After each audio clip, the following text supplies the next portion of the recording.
Les chasses du comte Zaroff, The Most Dangerous Game, un film de 1932 réalisé par Irving Pitchell et Ernest Schoedsack d'après le roman de Richard Connell, avec dans la distribution Joel McCrea, Fay Wray, Robert Armstrong, Leslie Banks et Noble Johnson.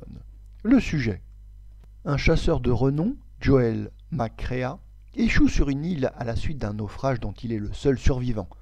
Le comte Zaroff, Leslie Banks, le recueille et le soigne. Seulement, il se rendra bientôt compte que Leslie Banks, raffinée et cultivée, entretient une mortelle passion pour la chasse. Lassé de la chasse conventionnelle, le mystérieux comte Zaroff est à la recherche de nouvelles sensations.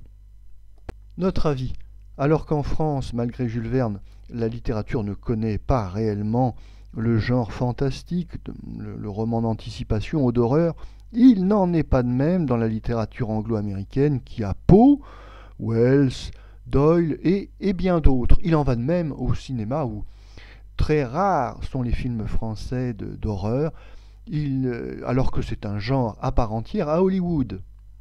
Et on peut dire qu'avec les chasses du comte Zaroff, les studios de la RKO vont frapper fort, même très fort, puisque en réalité la RKO va produire en même temps deux films à gros budget, King Kong, tourné le jour, et Les chasses du comte Zaroff, tourné la nuit.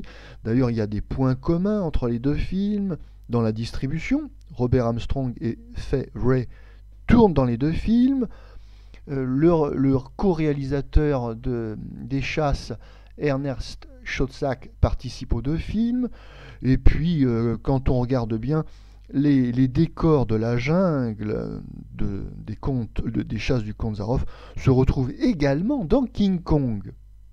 Ce film est un classique des films d'horreur, et tout d'abord grâce à la grande fidélité au texte du roman.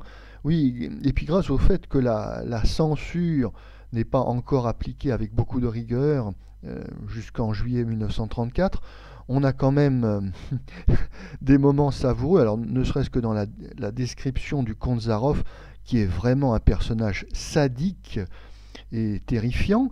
Il y a aussi un érotisme de bon ton dans ce film. Et enfin, il y a quand même quelques scènes sanglantes. Oui, normalement, le sang n'apparaît pas dans les films d'Hollywood, c'est contraire au code. Mais là, ici, bon, il y a quand même pas mal de coups de couteau, notamment on égorge des chiens impressionnants et qui, pour la petite anecdote, ont été prêtés à la production par l'acteur Harold Lloyd. La narration cinématographique est dense, rapide, comme il convient à un bon petit film d'horreur. D'ailleurs, oui, le film dure aux environs d'une heure. Et la qualité des décors participe à cette atmosphère raffinée et angoissante.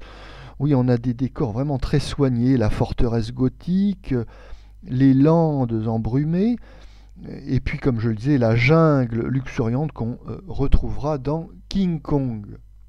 Tous les acteurs sont excellents, au premier rang desquels, bien sûr, Leslie Banks, le sinistre comte Zaroff.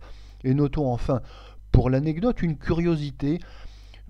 Très souvent dans les films de cette époque, on a des acteurs blancs qui se griment en noir, c'est ce qu'on appelle le blackface.